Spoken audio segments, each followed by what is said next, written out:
David Iboutou est un homme très méchant et très égoïste. Abonnez-vous en activant la cloche de notification pour recevoir la primeur de nos futures publications. J'évite de m'intéresser à ce que fait David Iboutou.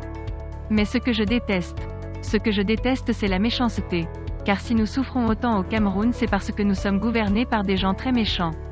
David Iboutou a été incarcéré pendant 3 ans. Et pendant ces 3 années, des hommes et femmes diverses se sont levés et ont directement ou indirectement demandé sa libération. Ils ont fait des plaidoyers. Cet engagement que j'ai aujourd'hui Rebecca Enonchong, c'est le même engagement que j'ai eu pour lui. J'ai même encore fait plus. Mais je ne saurais en parler.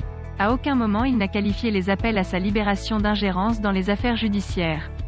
Comme il le fait au sujet de la sortie de l'ambassadeur. Du pur populisme sentimental à des fins de manipulation, mais en réalité de soutien tacite à l'incarcération de Rebecca Enonchong. Nous ne sommes pas des enfants. Lorsqu'un ambassadeur est accrédité, il a une mission qui est publique. Or l'ambassadeur de France a dit dès le départ qu'il concentrera son mandat vers un appui de la société civile. Quoi de plus normal qu'il appelle à la libération de Rebecca? Le Cameroun est un pays qui a des partenaires qui traitent avec lui et le Cameroun s'est engagé auprès de ses partenaires. Contrairement à Rebecca Enonchong, David Iboutou était connu pour non seulement avoir fait des deals avec Amougou Bellinga, mais également avoir soutenu des dictatures. C'est d'ailleurs l'un des deals chez un dictateur, notamment Sassou Nguesso, qui a mal tourné et l'a envoyé en prison. Il est témoin. Je désapprouvais complètement son soutien au dictateur au nom du panafricanisme qu'il venait de découvrir. Car quand Serge Nanga et moi nous relancions le Club Union Africaine sous la bénédiction du feu professeur Maurice Tadjo et les encouragements du professeur Jean-Emmanuel Pondy sur le campus de l'université de Yaoundé 1, David Iboutou était très loin de cette problématique. Le panafricanisme n'est pas une réaction émotionnelle à l'Occident, ni une haine à l'égard de l'Occident. Les pères fondateurs se sont d'ailleurs fait le devoir de mettre en garde les Africains à ce sujet. Le panafricanisme est autonomie tout comme liberté. Et se construit avec ceux qui partagent cette volonté de liberté.